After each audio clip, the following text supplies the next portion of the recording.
Ang susunod na programa ay rated PG. Patnubay at gabay ng magulang ay kailangan sa mga batang manonood.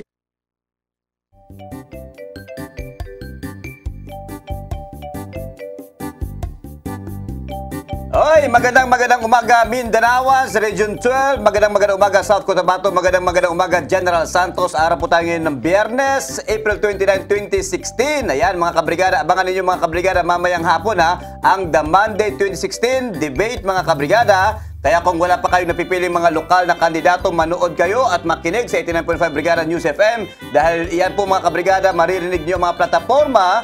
Again, isang magandang umaga po sa lahat. Ako si Brigada June Mendoza.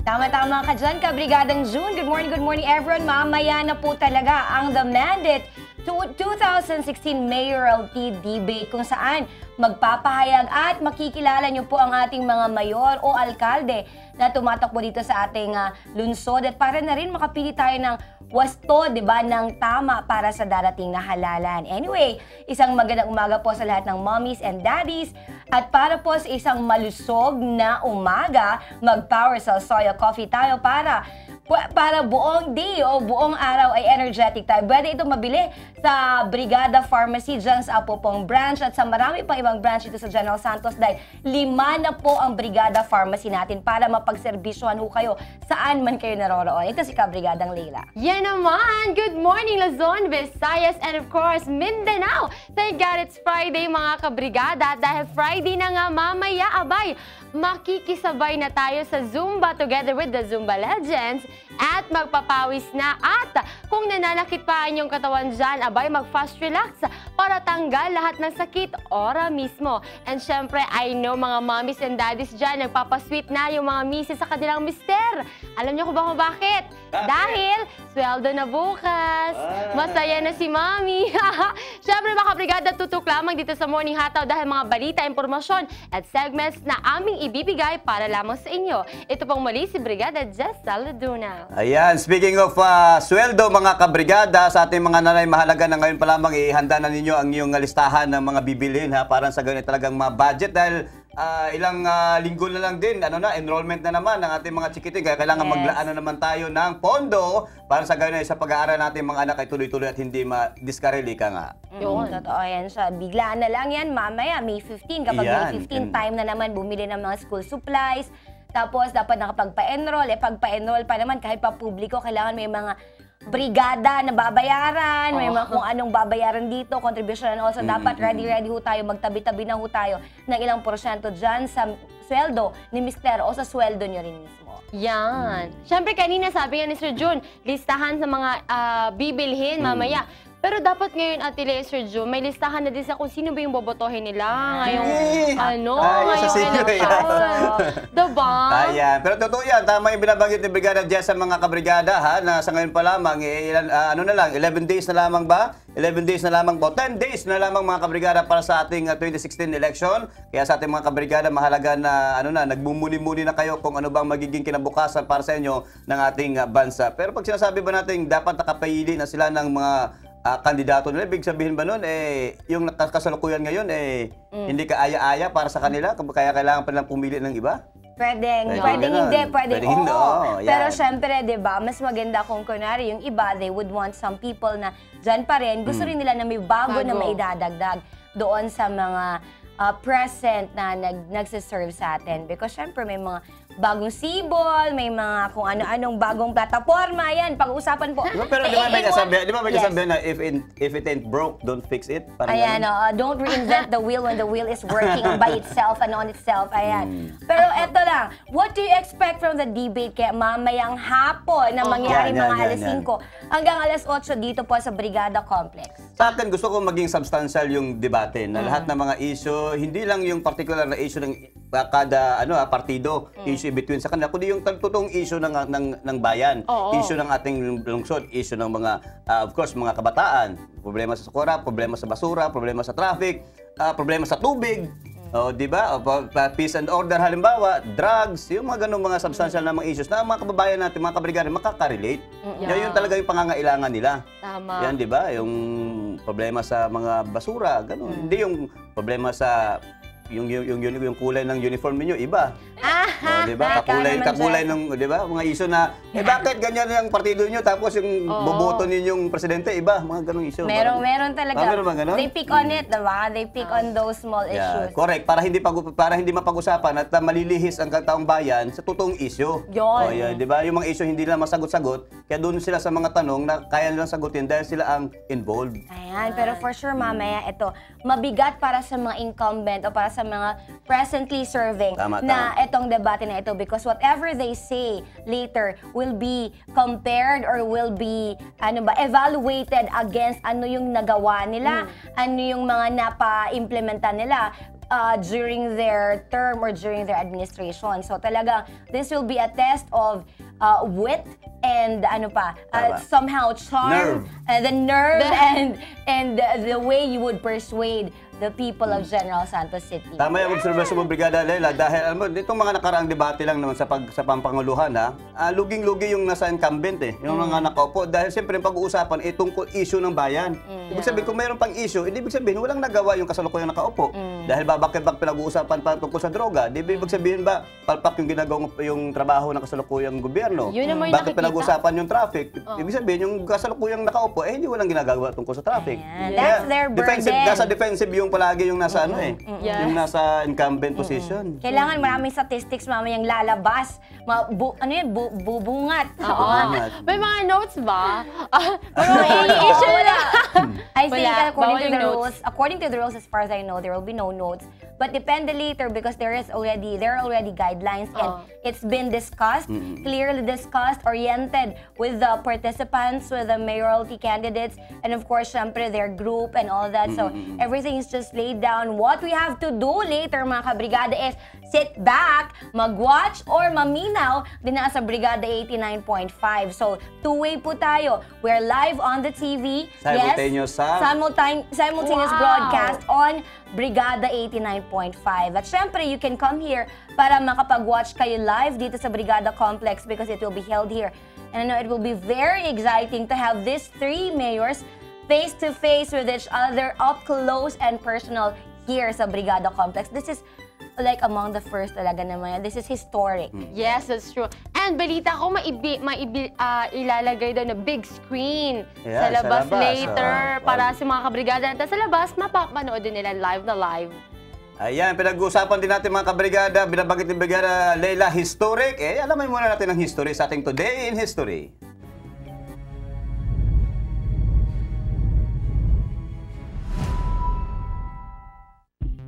Nang ika-29 na araw ng Abril taon 1980, ang lungsod ng Kabataan, isa sa pinakamodernong pambatang ospital sa Pilipinas, ay inaguruhan sa lungsod ng Quezon. Ang pasilidad ay naitayo sa bisa ng Presidential Decree No. 1631 noong administrasyon ni Pangulong Ferdinand Marcos. Pinalitan ang pangalan nito ng Philippine Children's Medical City ng administrasyon ni Pangulong Corazon C. Aquino. Ang ospital ay isa sa pag-aari at pinapatakbo ng gobyerno na nasa ilalim ng pamahalaan ng Department of Health. Nakapaglathala ito ng pananaliksik na nakakatulong sa pang-araw-araw na kalusugan, lalo na ng batang may sakit.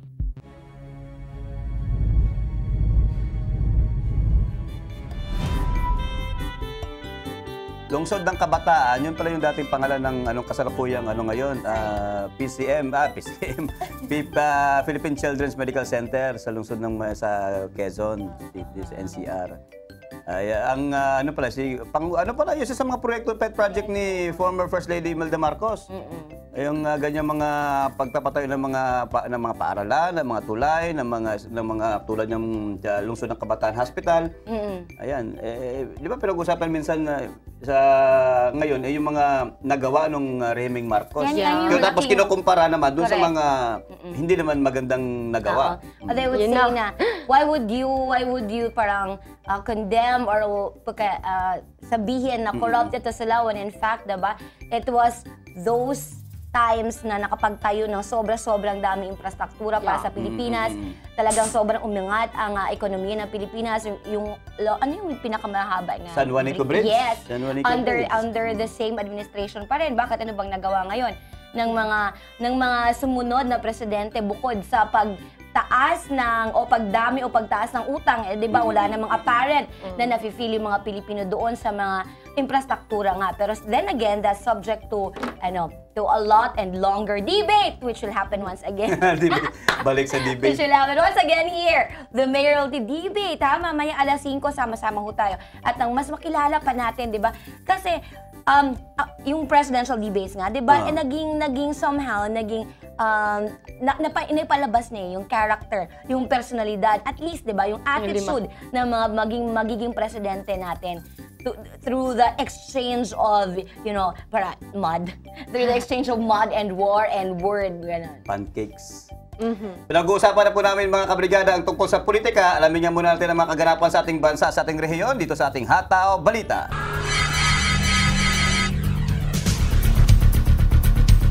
Napasok na mga otoridad ang kampo ng most wanted sa kanilang listahan sa buong Region 12 na si Tokboy Magid. Sari-saring armas at eksplosibo ang nakumpiska. Tomboy o Tokboy, nakatakas. May Hataw Balita si Faith Dandoy. Sa bisa ng siyam na warrant of arrest na may patong-patong na kaso, sinugod ng kapulisan ang kampo ni Tokboy Magid sa Purok Magid, Barangay Dalyao, Maasim, Sarangani Province sa pangunguna ni Colonel Maximo Sebastian Jr. ng Regional Investigation and Detection Team kasabay ang Maasim Police. Pasado alas 2 ng madaling araw, inakyat ng kapulisan ang matirik na bundok na ito upang marating ang kinaroroonan ni Magid. Hindi pa manapasok ang kampo ni Magid, niratratan o manon ang kapulisan ng tauhan ni Magid na nagresulta ng engkwentro na naging sanhi ng kamatayan ng dalawang kasamahan nito. Yung kampo po kasi nila doon, marami pong kubo doon kung saan talagang para siyang kampo na binabantayan ng mga tauhan ni Tokboy. Na kahit gabi mayroon silang shifting. Based dun sa nakuha naming mga ebidensya, dokumento, mayroon silang shifting kung saan ay mga tao ay nagbabantay hanggang sa umaga. So, unfortunately, pagpasok ng tropa natin ay na-detect sila, pinaputukan, that's why nagkaroon ng encounter. Mga estimate po namin, mga nasa 10 to 12 sila na mga tao doon sa taas. Dahil nga sa madilimang lugar nang nangyari ang engkwentro, hindi na masiguro ng kapulisan kung iilan pa ang sugatan sa kampo ni Magid. Swerte naman umanong walang tinamaan sa kampo ng kapulisan. During the firefight, na wounded sila and we brought them to the hospital and unfortunately they were declared an arrival of the doctor. So hindi po natin makilala kung sino mga yon dahil wala silang mga identification. So na-recover na po natin sa area yung mga documents lang na nakasulat doon, yung mga materials na they are sympathizers of Black Flag. So sabihin na nating fluid siya, at least sa malaking pagkakataon din nakuha natin yung dalawa niyang kasamaan. At this point in time, yung suko natin nandoon na rin para alamin at ma-autopsy, alamin yung identities ng dalawang suspects. Bigo namang nakuha ng kapulisan ang target na si Tokboy Magid dahil sa mabilis umano itong nakatakas. Hindi po namin nalaman na dahil mabilis yung pangyayari, dahil nagkaroon na nga ng exchange ng ng putukan. So, eventually, nakatakas siya.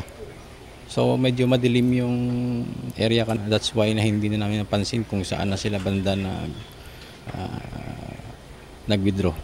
Sa isinagawang clearing operation, nadiskubre ang sari-saring armas tulad ng improvised Barrett, 2 unit ng caliber 30 M1 carbine rifle, 134 rounds of caliber, 2 rounds rocket-propelled grenade, 2 round ng 60mm mortar live ammunition, 60mm improvised explosive device, assorted IED components, samot-saring mga buhay na bala, kasali pa nga rito ang isang solar battery charger, black powder na ginagamit sa paglikha ng pampasabog, assorted Ansar Khilafah Philippine Group documents, isang itim na watawat at 2 Ansar Khalifa Group uniform na pinaniniwalaan ng karamihan na nagsisimbolo ito na sila ay ISIS.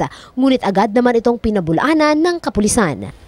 Yun pa pong pag-aaral natin, yung extortion letter na yan. We will validate dun sa mga taong nabigyan nila or to review kung mayroon silang na-extort na mga tao sa General Santos City or in area of Sarangani. Kamusta naman po yung tao sa paligid? Yeah, malaking bagay dahil kung titingnan mo may mga documents nga na nakita natin na may mga equipments no na nandyan na na-recover. So hindi ko rin masabi na ngayon ay pilay na sila.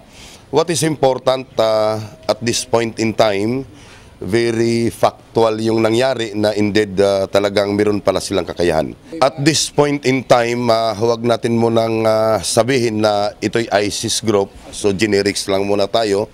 Ito'y lawless armed groups nandito sa Region 12. At kung may nakita man tayong flag, i-validate pa natin to, i-verify natin to kung indeed sila ay ganun bang grupo.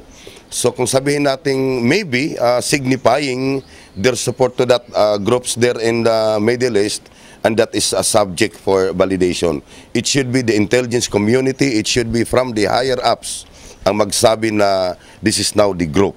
Hindi man nadali sa ngayon si Tukboy, ngunit patuloy din ang isinasagawang hot pursuit operation laban sa kanya. Napag-alaman na ito rin ang ika-12 pagkakataon na tinugi siya ng kapulisan, ngunit hindi pa rin ito natsyempuhan. Si Tukboy o Muhammad Jaafar Sabi Magid ay nahaharap sa patong-patong na kaso ng pagpatay, arson, robbery with violence against or intimidation of person at iba pa.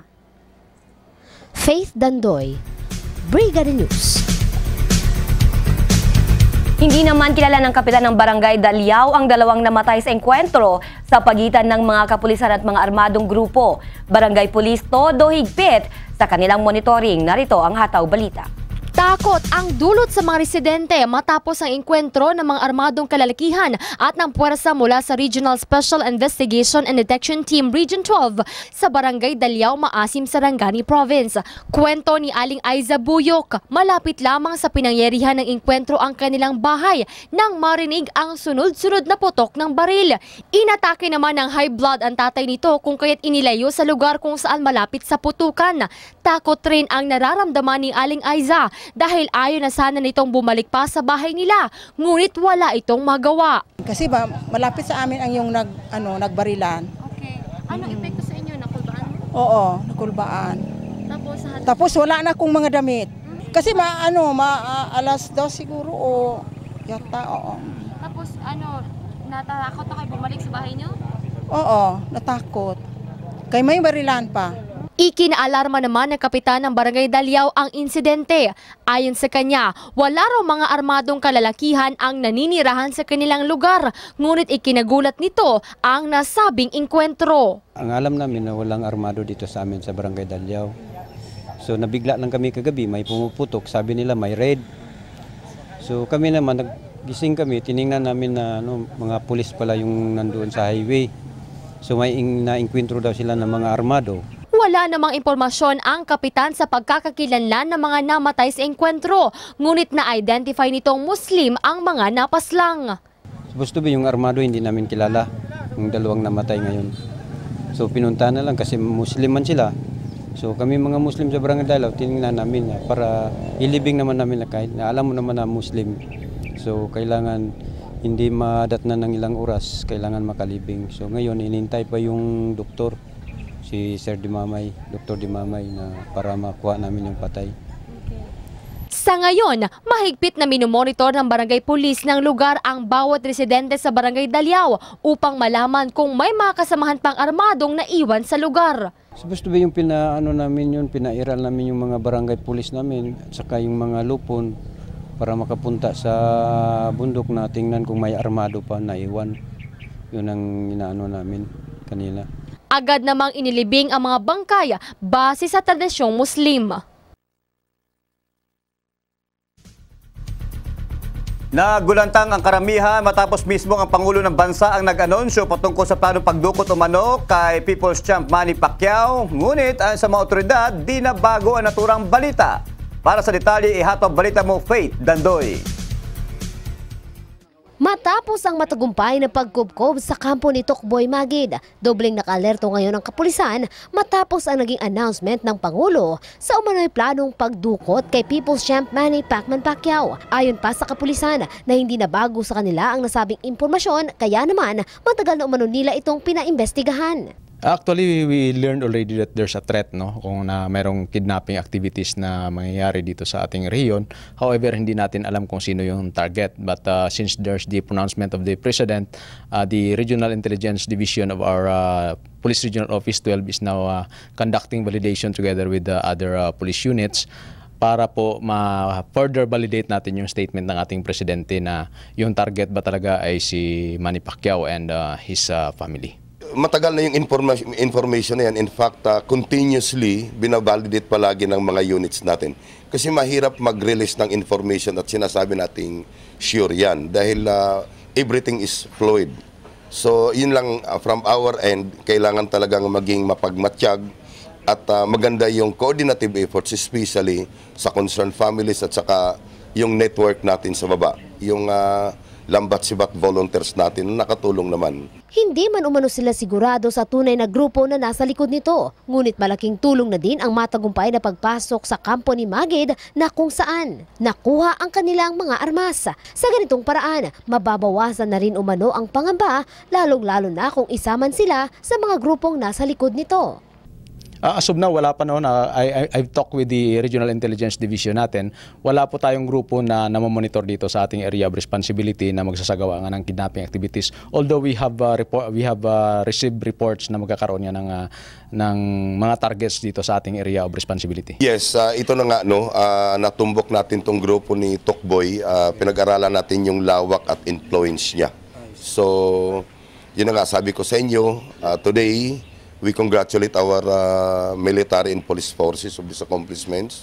This is a big leap already na to start with, no, physically at nakita natin. Dagdag pa nito na hindi lamang pagbibigay seguridad sa paligid sa nalalapit na eleksyon ang kanilang binibigyang pansin sa ngayon dahil maging ang pamilya ni Pacquiao bibigyan din ng karagdagang proteksyon. Yes, always yan. Basta pag nakita nating may imminent threat, no, it will be given. Hindi tayo pwedeng magkumpiyansa. Lahat naman dito talagang inaaruga natin at binibigyang pansin.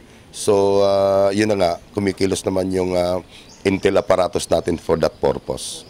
Faith Dandoy, Brigada News.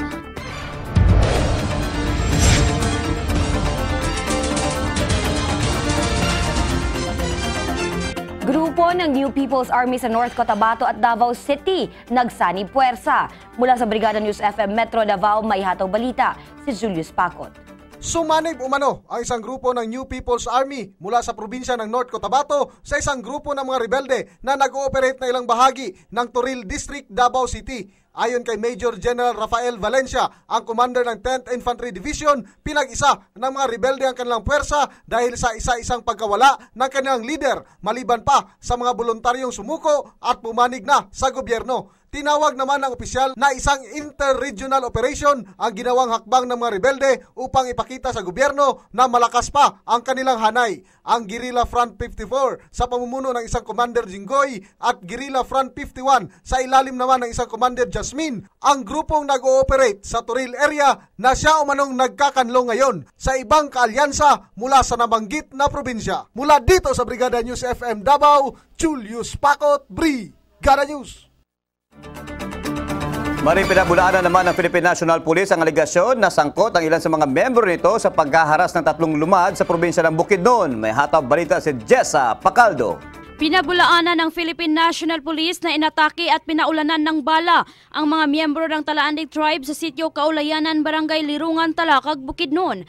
Nilinaw ni Police Senior Inspector Edwin Ipan, hipi ng Talakag Municipal Police Station, na purely encounter ang nangyaring insidente na naging dahilan sa pagkamatay ng 3 katao kabilang na ang isang bata. Iginiit pa ni Ipan na 2 lamang ang namatay dahil sugatan lamang ang isang biktima na pinaniniwalaan nilang mga miyembro ng NPA o New People's Army kabaliktaran sa pahayag ng kabilang kampo. Dili siguro na siya correct na ilang allegation. Kay base sa report sa military, nag-encounter may tabo. Tapos makita mo dito sa picture nga katong patay nga naay siya ay armas. Dili man gid siguro po mualit sa ang army nga patyon lang siguro ang iyang isikataw. Hindi mo po na sila mga hangal-hangal ng mga army nga patyon lang isikataw nila para ignon nga NPA. Matatandaan na inihayag ng Kalumbay Lumad Organization na pinaulanan ng bala ng mga miyembro ng 1st Special Forces Battalion ang nasabing mga lumad sa naturang lugar.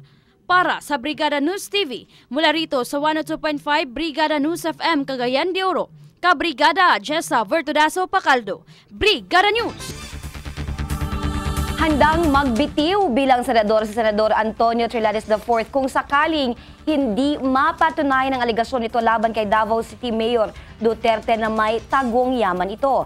Inaakusahan ni Trillanes si Duterte na may 211 million pesos na bank deposits na hindi idineklara ng alkalde sa kanyang Statement of Assets and Liabilities Net Worth noong 2014. Pinabulaanan naman ni Duterte ang aligasyon at inaming mayroon siyang bank accounts sa bangko na tinutukoy ni Trillanes pero ang laman lang umano ay 200,000 pesos na sweldo niya noong congressman pa siya.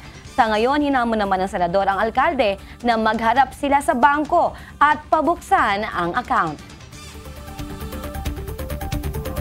Nagpaliwanag ngayon ng isang bangko sa Tandang Sora, Quezon City kaugnay sa kalahating bilyong peso na tseke umanong ibinigay ng kumpanyang San Miguel Corporation kay Senador Antonio Trillanes at kay Peter Lo Jr., First Vice President Branch ng banking group na walang account number na 0011-6879-5215 na dineposituhan na nasabing pera. Itinanggi rin na nasabing beer company na nag-issue sila ng tseke para sa senador at nakiusap rin silang wag nang idamay ang kanilang kumpanya sa politika. Matatanda naging viral sa social media ang larawan ng naturang tseke.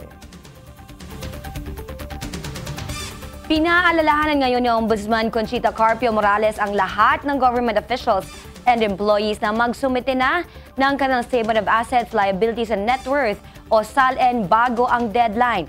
Base sa 1987 Constitution at Section 8 ng Code of Conduct and Ethical Standards for Public Officials and Employees, kinakailangang mag-file ng kanilang SALN bago o hanggang Abril at 30 ng bawat taon. Exempted naman sa pagsumite ng SALN ang mga tauhan ng gobyerno na may honorary capacity, laborers at casual o temporary workers. Good news para sa mga manggagawa sa Venezuela. 2 araw na lamang sa isang linggo magkatrabaho ang mga kawani ng gobyerno sa bansang Venezuela. Ito ang nakitang solusyon ni Venezuelan President Nicolas Maduro upang makatipid sila ng kuryente. Ayon kay Maduro na naharap ang kanilang bansa sa krisis sa kuryente dahil sa nasa mababang level ng tubig ang kanilang mga water dam na pangunahing pinagkukunan nila ng supply. Bumaba ang level ng tubig dahil na rin sa matinding El Nino. Kaya ngayon magkakaroon sila ng rolling blackout program na tatagal ng 40 araw. Imagine yung 40 araw na rolling blackout at 2 days na work week. Pero mas gusto ko imagine yung 2-day work week lang, no? Hindi ko pa siya ma-imagine. Anyway, grabe. May mas grabe pa pala, kaya huwag kayong masyadong nagreklamo over. Okay, diretso na po tayo. Sa iba pang balita international, nakarating na sa Iraq si US Vice President Joe Biden para sa sorpresang pagbisita doon. Kasunod ng kanyang pagbisita ang unti-unting pagkakarecover ng Iraqi Security Forces sa tulong ng US military sa Iraqi City ng Mosul mula sa teroristang grupo na ISIS. Una nang bumisita si Secretary of State John Kerry sa naturang bansa ngayong buwan.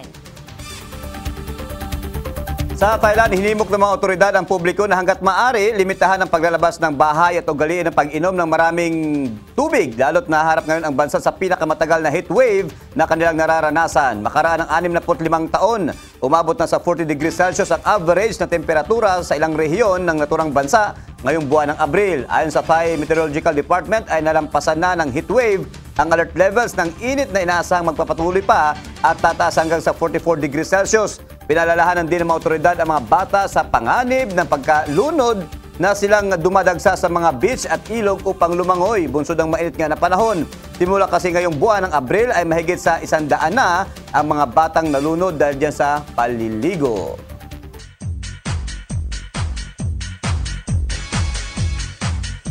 Masayang pinagdiwang ng TV host at actor na si Vic Soto ang kanyang ika-62 kaarawan kahapon dahil kasama nito ang buong pamilya. Makikita sa mga larawang pinost ng 27-year-old celebrity wife na si Pauline ang kanilang island getaway sa Cebu.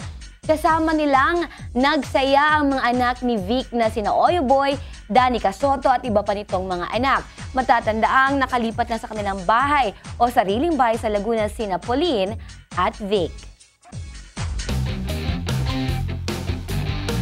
Bumawi ang San Miguel Beermen sa Rain or Shine Elasto Painters sa Game 3 ng PBA Commissioner's Cup at sa score na 104-98. Hindi na tinag at tinalo ng Beermen ang Elasto Painters kahit na hindi naglaro ang kalang import na si Tyler Wilkerson. Kumamada si Marcio Lasiter ng 30 points para sa panalo ng San Mig. Kahit talo, leading pa rin ang Elasto sa 2-1 lead sa kanilang best of 5 na semifinal series.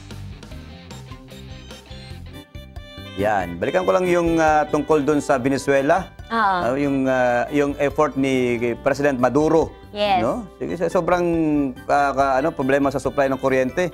Dahil ang recourse na lang ng gobyerno ay 2 araw na lang ang trabaho sa 1 linggo. Grabe, baka palusot naman yan. Baka naman, oo nga, 2 lang ang working days nila in a week, ano? Pero bayad for like 7 days pa rin, 'di ba? Kasi government, regular pa ng mga employees, 'di ba?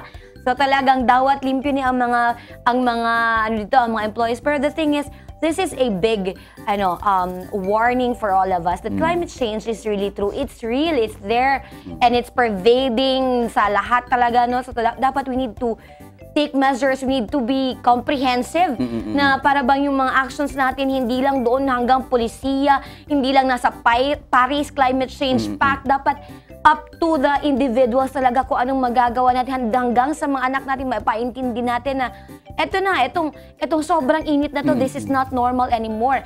And this is caused by the years and years of irresponsible na mga gawain ng mga tao. Venezuela, of course, sa South America, mga kabrigada, kahit dito sa Asia, sa Thailand, kanina sa balita natin, na sobrang-sobra din ang heatwave na naranasan nila. At even dito sa General Santos, talagang alam natin, mga kabrigada, na totoo yung banta ng pagbabago ng panahon at ang banta nito sa, of course, sa humanity, sa tao. Diba? Dahil sa naranasan natin sobrang init, ang production natin sa mga pagkain na mababa, supply sa tubig mababa, supply sa kuryente mababa, ang hindi lang bumababa ay ang politika. Alamin natin ang susunod pa mga balita at mga issues sa ating pagbabalik dito lamang sa Morning Hataw.